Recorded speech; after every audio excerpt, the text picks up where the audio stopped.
The United States Military Academy educates, trains, and inspires young men and women to become leaders of character, committed to the values of duty, honor, country, and there's so much more.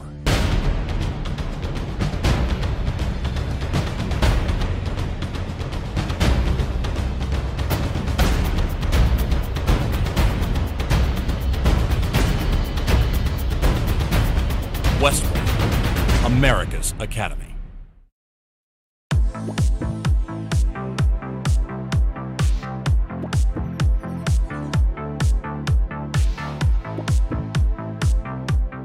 Hey everyone, it's Monday, September 28th.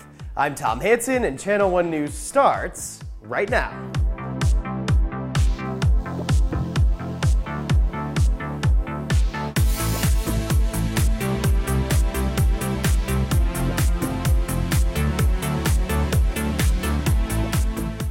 First up, a shocking announcement from Washington, D.C. that caught everyone by surprise. House Speaker John Boehner, who heads the Republicans in the House and is second in line to take over for president in case of an emergency, announced Friday he will resign.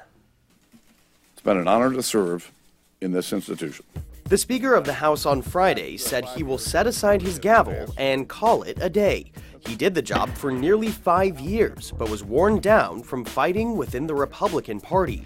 Some Republicans wanted their leader, John Boehner, to push for deeper spending cuts in the budget. That is something President Obama and Democrats are against. And Boehner's job became increasingly difficult as it looked likely the government would shut down this week over a battle on spending cuts. Boehner said he would leave at the end of October. Congressman Kevin McCarthy of California is expected to replace him. Next up, did you notice something amazing up in the sky last night? Well, if you saw it, you got a front row seat to something that is extremely rare. The rare event is called a supermoon lunar eclipse. To understand what this is, first take a full moon. Now add the closest approach the moon makes on its orbit, which makes it look 14% larger. That makes it a supermoon. Now combine that with a lunar eclipse, when the moon passes behind the Earth into its shadow, giving it a red tint. Now you have a supermoon lunar eclipse. The last time these two happened together was in 1982, and if you missed it yesterday, then mark your calendars. The next time this happens is in 2033. All right, coming up, the Pope makes his final stop in the city of brotherly love.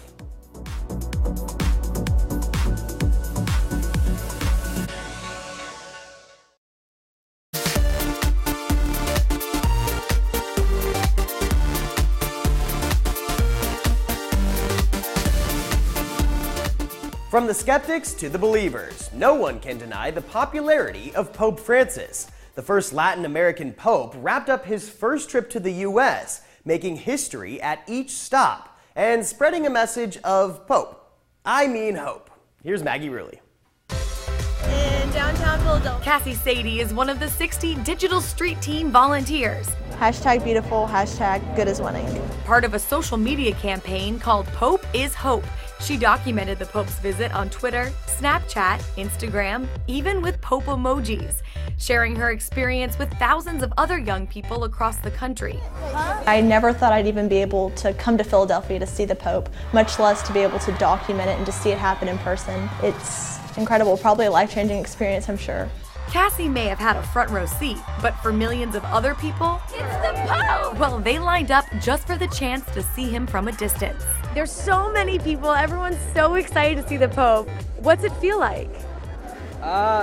It's pretty unreal.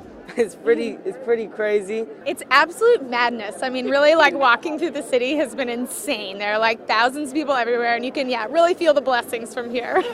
During his 3-city tour of the U.S., devoted Catholics and the non-religious alike came out to see him during his stops in D.C., New York City, and Philadelphia. There are so many people on the streets right now in New York City that it's almost impossible to walk on the sidewalk. Following the Pope wherever they could find him. 80,000 people were lucky enough to get tickets to see the Pope inside Central Park, but there are tens of thousands of other people here throughout the city just here wanting to be a part of the excitement. It's really exhilarating. It's cool. It's like once in a lifetime opportunity, so it's not very often that you get to be in the presence of a pope. Millions of Americans across the country also followed his visit closely, attending watch parties like these 500 high school students who packed into their school's auditorium in Minnesota. The Pope made good use of his first visit to the U.S. He met with President Obama, made a historic speech to Congress, addressed the United Nations General Assembly, visited the 9/11 Memorial, took part in an interfaith service with leaders from other religions, learned how to use a smartboard at a Catholic school in Harlem, and celebrated several masses with huge crowds, including 1 million people at the World Meeting of Families in Philadelphia. As a man who has dedicated his entire life to serving the poor, he had some tough love for one of the world's richest nations. He urged America to take stronger action on poverty and the refugee crisis. We must not be taken aback by the numbers, but rather view them as persons. He also criticized lawmakers for not doing enough to protect our planet and fight climate change. I'm convinced that we can make a difference. I'm sure. How has it made you think differently about your actions? Well, I mean, I have in the past been a very material person, but I think I'm trying to think more about the less fortunate people and less about myself. And, you know, the Pope is a very influential man, and I think he's making a lot of people think twice. Not everyone was happy with the Pope's message, saying he shouldn't take on political issues.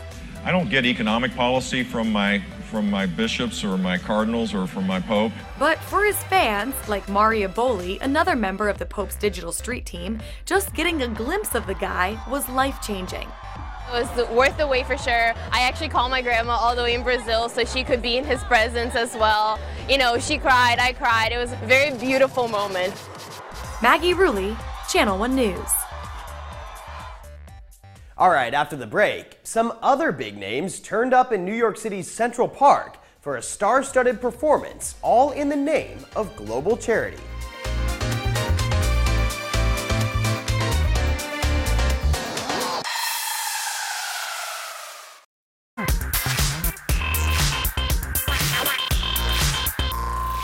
Ariana Grande, Common, and Beyonce were just some of the acts and A-list celebs in New York City over the weekend, performing as part of a call to action to change the world. And get this, tickets were free. Asia Celestino got an inside pass. This is the Great Lawn of New York City's Central Park, where 60,000 people came to attend the Global Citizen Festival. Think of it as a party with a purpose, with an all-star lineup. From Ed Sheeran to Coldplay to Beyonce. I'm so awesome. I'm so awesome. I mean, everyone wants to see Beyonce. The lineup is a really good lineup this year. But it's about much more than music. It's about helping those in need. There's a big part of the people that are here for the music, but I think that there's a very big change that's happening in the youth of America and all over the world. It's a very special feeling. Global Citizen is a movement started by the Global Poverty Project. Their mission? To end extreme poverty by 2030. Tonight, the world is watching. We have gathered here tonight to commit ourselves to these global goals to build a future in which shelter, food, clean water, education, and basic medical care are seen no longer as privileges for some, but as inalienable human rights for all. Around the world, 1.2 billion people are living in extreme poverty. That's nearly 4 times the population of the US. And some live on as little as 20 cents a day. It all starts with the realization that you were born where you were born, and your life is a result of that. The event mixed policymakers with pop stars, all in the name of raising awareness. I am thrilled to be here tonight. It seemed like the unofficial theme of Saturday's concert was girl power. From Michelle Obama to teenage activist Malala, many called for equality and the right for girls around the world to an education. I'm here standing with 4 young girls for a cause, for a mission, for a basic human right, the right to go to school, the right to get an education, which every child deserves. Most of these people got their tickets to the concert through globalcitizen.org. There, they took real action towards change by signing petitions, reaching out to politicians, and sharing on social media. Since its launch, more than 1 million people have joined the movement and contributed to more than 35 campaigns. Our global leaders are here and can see how much it matters, and to be a part of that just means so much to me. What we've done is we've raised awareness. Obviously, we haven't ended poverty, but putting poverty on the map is important. One important step closer in charting the course to a better world. Asia Celestino, Channel 1 News. Very cool. All right, now we've got 5 actions you can take to get involved and help fight against poverty. You can check them out over at channel1.com. That's it for us today. We'll see you tomorrow.